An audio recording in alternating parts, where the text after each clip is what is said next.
Hello and welcome. And yes, I am staying on YouTube, so this will be an update video of what's coming up. I had a long conversation with my husband last night. I read through the comments. Thank you so much to everyone who shared your support and your kind words. I do know that YouTube sadly ate some of the comments. Don't know where they went.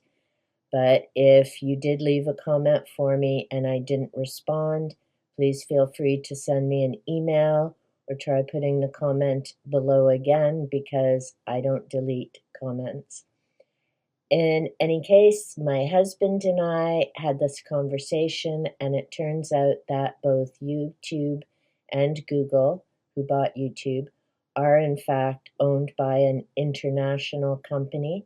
So that takes the stress of where is this boycott stuff going off the table, meaning I don't have to think about taking down my channel. And that is a big relief because, as I mentioned in my other video, I hadn't been planning on doing anything soon. I'm not into knee-jerk reactions and making big decisions in the heat of the moment. So, yay, you're stuck with me.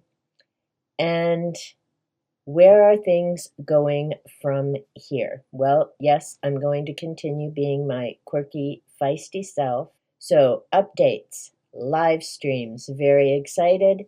Tomorrow, February 21st, I will be chatting with the lovely Leslie from Books, Gers, and Purrs. That will be at 3 p.m. Eastern Standard Time. On February the 27th, I will be chatting with the amazing Margaret Pinard about her book The Keening and her other works and her writing process. I finished The Keening last night. I think I found the little factoid, and I'm going to guess that it has to do with the red icebergs, which I'd never heard of before. So looking forward to the conversation about this and very much enjoyed the read. Thank you so much, Margaret, for writing this. On March the 6th, I will be talking with the amazing Nicole Brona, author of Obsidian Murders. I enjoyed the read. It was a fun time. I'm so looking forward to reading more about Tessa. And I did notice Amazon had a number of her books available. And yes, I do, shameless plug, have my Amazon wish list down below. If you're able to help a girl out and bump up her library, or if you would like to buy some of her book murdering tools, the link is down below. Also, Nicole and I will be talking about the event in March, Celtophile, which I am honored to be a co-host of, along with Phillip Hall. And it's reading materials about the Celts, who I've always enjoyed reading about. I'm a big fan of King Arthur and so much more related to the Celtic period. So if you're interested in participating, be sure to check that out, as well as Nicole and Philip's channels. I'll have a link down below. Also, be sure to go check out Leslie and Margaret's channels. Links again down below. On March the 13th, I will be joined by Ven's Corner, Didi, Virtues of Books, and Laura, the Book Hermit. That will be at 2 p.m. on Thursday, March the 13th. That's Eastern Standard Time. And we will be talking about Book 1, The Eye of the World from the Wheel of Time series that we are reading through. And yes, many of us do need to still start Book 2. February was kind of a busy off-the-rails month for so many people, so I'm looking forward to chatting about Book 1. And yes, I do need to go back and refresh and get my notes done because, well, that went off the rails with a few other things this past month. So March the 20th and 27th are still to be announced, so I will see if someone reaches out to appear on the live stream with me. I should also mention that on Tuesday, February the 25th, I will be over at the Bookworm, Noah's channel. So looking forward to that because, woohoo, I will be having my book murdering tools. So yes, there will be, I have no doubt, a gasp during that stream. We'll just be doing our usual, having fun, joking, and talking about books, and it will be a good time. So I do know I posted the time in my community post, and I'll put the time in the description box down below. Be sure to check out Ven's channel, Didi, Laura, and Noah's if you haven't already done so. That sums up the live stream news. Tomorrow, because it's Friday, there will, yes, be a reading. It is Rumpelstiltskin. I had thought it might be in the new reading room, but this week's been a bit of a cluster boondoggle, shall we say. So the recording will be from upstairs, and hopefully next week's readings will start in the reading room downstairs. Over the last little while, I've been considering starting some new series. I'm still planning to do the Ghost series and tie in with, I'm just writing it down so I remember, tying it in with the Hans Holzer chunker book that I have. But I think right now, as much as I love ghost stories and I enjoy reading them, and I enjoy reading them out loud, I think for now at least, I'm instead going to focus on two other topics, and that is going to be self-care and self-help books. And if you watch my bookcase tour, I have a number of them to talk about. This year, I've also started a couple of programs. Some I've done before, some are a first time. So I have Positive Energy. This is by Judith Orloff. I've talked about her book, The Empath Survival Guide, in the past. I'll leave a link to that book review as well as information down below.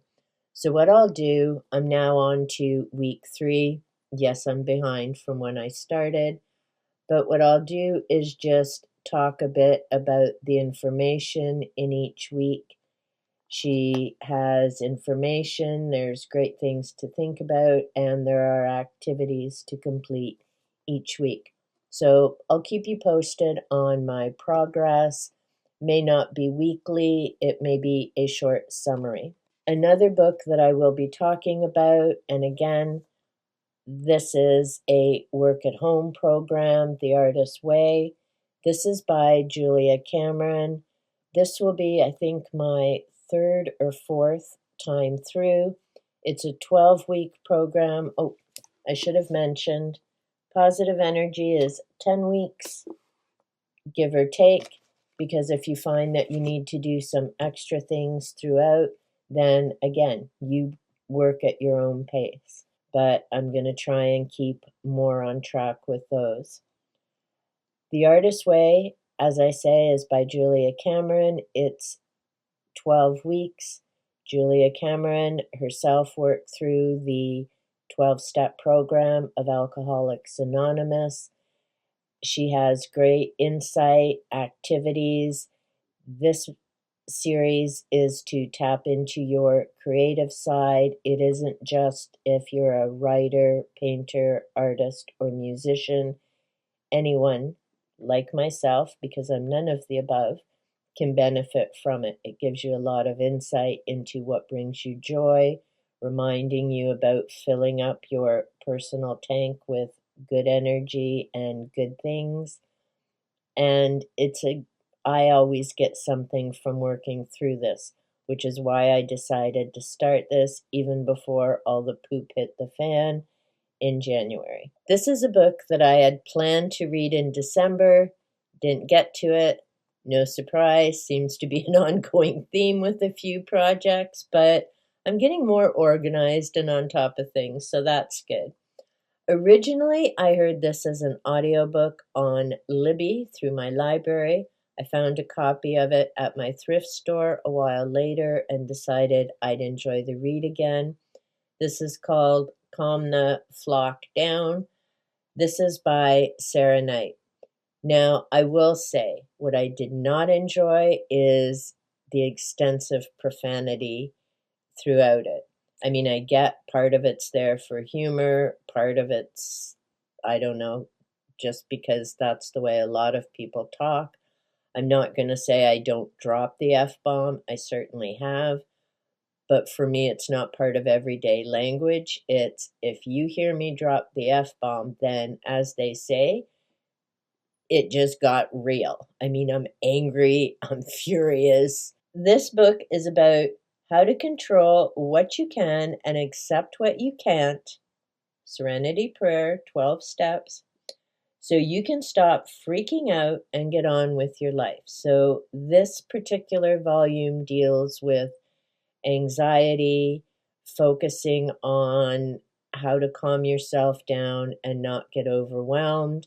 And based on my video prior to this, yeah, I need to calm down and just breathe.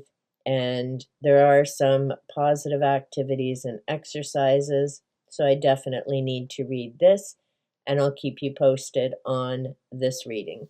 The next book, and this one was a gift because, yes, I do have a temper. This was from a coworker, and this is Screw Calm and Get Angry. So, yes, I am getting better, and I've reined in that temper, partly because I am aware that YouTube videos last. You never know where they're going, who's sharing them out, or where they're being shared out, or who's going to watch them. So I do try to be very careful about what I say and how I say it. And this book, yes, was given as a gift in good humor. And this was a lovely individual to work with. And I had a very good laugh when she gave me this because, it was suitable. And the signature, and inside she wrote, "Happy summer," because I was working in the school. So she gave me this just before we went on summer layoff. "Thank you for your awesomeness." So as I say, it was given as a joke and it was a good one. This is published in 2010, and I am mentioning that because I want to read from the introduction. And just to be clear, this is a book of quotes and not, just lose your mind and do stupid things and then afterwards have to say, whoops, that was not good. So the introduction, and again, keep in mind, this is 2010.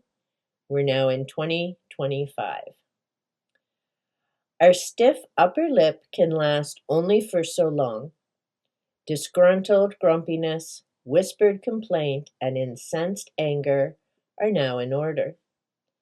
This is ridiculous. I'd like to speak to the manager. And we're all going to hell in a handcart are the traditional battle cries. And in our current state of economic misery and political distrust, surely there is a limit to just how much keeping calm and carrying on a gentleman or lady might be expected to undertake. Remember, this is 15 years ago. You may very well find that getting your dander up might be the only way to get things changed around here. At the end of the introduction, the author goes on to say, "The cynic is in fact the one who cares the most. So the purpose of this collection of resigned advice is not to make you even more bitter, but maybe to offer a temporary salve in those unyielding hard times A few well-turned grumbles and whines to help release a little pent-up steam. Perhaps these comforting negative thoughts might steer you to a more nourishing, positive future. For surely if we manage to dodge the oncoming train, there's a sunlit end to the tunnel somewhere ahead. And I did read some of the quotes from this book a few live streams ago when I was also having a bit of an off day. So a few that I'll share in this video. Hard work never killed anybody, but why take a chance? That's from Edgar Bergen. On the other side of the page is, I like work. It fascinates me. I can sit and look at it for hours. That's Jerome K. Jerome. This one is by Plato. I still need to reread The Republic. Wise men talk because they have something to say. Fools because they have to say something. There's a lot of them currently being highlighted in the news, and I'm just going to leave it at that. Albert Einstein. Many of the things you can count don't count. Many of the things you can't count really count. I agree. For me, YouTube isn't about the numbers. It's about the connections. It's about the support. It's about knowing that people are checking in with each other, making sure they're okay, offering to help where and how they can. Those are things you can't count or figure out by analytics. And I appreciate every single person I have made a connection with in this incredible community. Another series that I'll be starting, and I'm not sure which day I'll put them up, whether it'll be a Monday or maybe a Saturday. I figure we could all use some humor because laughter truly is the best medicine. And I picked up a number of wonderful books at my thrift store that I would like to share. So I may not be reading these front to back. I'll be picking selections and reading from different ones each week. The first one is The Penguin Book of Canadian Jokes. This was put together by John Robert Colombo. If you're Canadian, the name Stuart McLean may be familiar to you, or you may have listened to his Vinyl Cafe. I have 3 of his books. I love his stories about Dave and Morley. I think it's a good time to visit those. So I'll be selecting readings from the Vinyl Cafe notebooks, Welcome Home, Travels in Small Town Canada, and stories from the Vinyl Cafe. I also have a few of his collections on CD. I enjoy them, and I figured I'd share some Canadian humor. I also have Canadian Pie. This is by Will Ferguson. I haven't read this yet. I just noticed this as I was looking at the stack of books. They're all published by Penguin. How cool is that? So I guess I know if I'm looking for humor, look for Penguin as well as their classics. If you've seen my Celtophile announcement video, Llewellyn is the publisher to look for pagan books and alternate types of thought books. As I said, I'm not sure what day I'll start sharing the Canadian humor reads. Might actually be on Mondays. So that means on my channel, Mondays will be humor reads, Tuesdays and Wednesdays will be book reviews and other content. Thursdays are my live stream. Fridays are Fairy Tale Fridays, my readings. Saturdays may also be book reviews or other content. And then Sundays, of course, are my silly kids and whatever antics they get up to. I may now and again pop in a nature video or, see what adventures we have in the snow up here that is currently frozen at over a foot in my backyard. I'm sure I took out the yardstick yesterday and measured around and took some pictures. It's snowing this morning. Fingers crossed we don't have any more accumulation, because I've also noticed it's a foot and a half high on my garage roof. And yes, I did measure it, but I couldn't manage the ruler and a photo. Book reviews, the 5. I have it recorded. I need to edit it. May need to redo it, not sure. Got a little agitated. But that was a combination of glorifying a man who had taken the lives of 5 women whose names have been forgotten, but he lives on. And as the author points out in this book, you can still see images of him, and people actually go to see where he committed these horrific crimes. And they're not there to honor the women whose lives he took. Over the next few weeks, the book reviews that I'll be putting up, because as I say, I'm not going to get into the Freedom to Read Week plans that I originally had, partly because although, yes, I did enjoy A Court of Thorns and Roses, I didn't stop there. Book 2 triggered me because of my past work experience. Book 3 triggered me because of an event that happened when I was only 5. And I just can't go there right now because, and if you've enjoyed the series and had no issues with it, that's great. There are a lot of people who enjoyed and love Fourth Wing. I did not. I don't see an issue with some people loving a series. If you enjoyed it, I think that's great.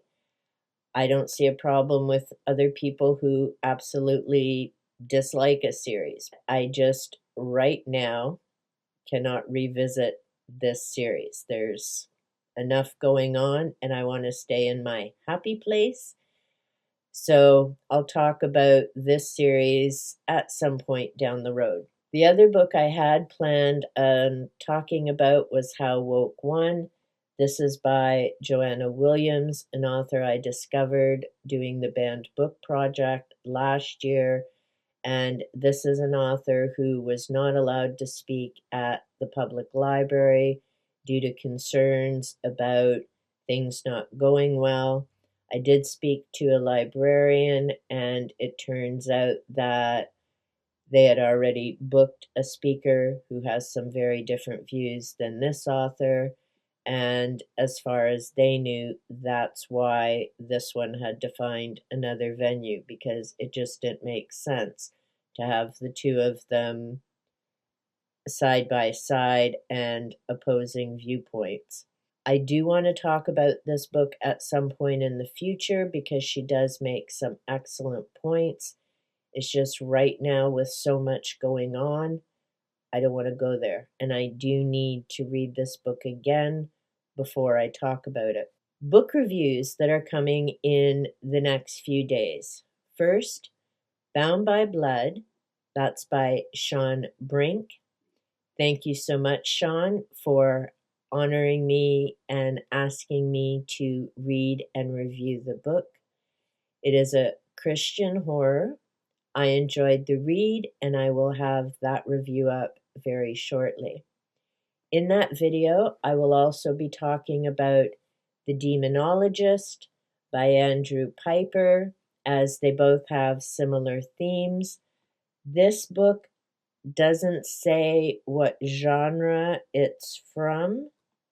Normally they have them in the top, but it does tie in with that challenge of good versus evil, which is certainly the theme in Bound by Blood. I also just started the Dresden Files last night. Maybe it's just me, but reading about vampires and ghosts just puts me in a happy place. Maybe it's because I don't find the monsters as scary as I find the human versions of them. I have to say, I'm I'm a little ways in. I'm really enjoying the read so far. There's interesting characters. I'm wanting to learn more about Harry Dresden and this world that's being created. I know for some people, they just didn't enjoy the first book. So, again, like ACOTAR and other series, everyone has a different experience, and I'm looking forward to carrying on with the series. This has 17 books, I believe, is what I noticed on Amazon. So it'll be a while before I finish this series for sure. If you're still here, thank you so much. Let me know. You can give me a thumbs up or a little smile in the comments down below. Hope you're looking forward to the new content as much as I am to recording it. I have more than enough books and activities to keep me out of mischief and stay away from that fear-mongering and other nonsense news. I'll pay attention to what I need to. I don't live under a rock, nor do I recommend it. You need to know what's coming up, and you need to be aware and stand together and support. Please keep that in mind in the future days to come. I value and appreciate each and every one of you. Until next time, take good care.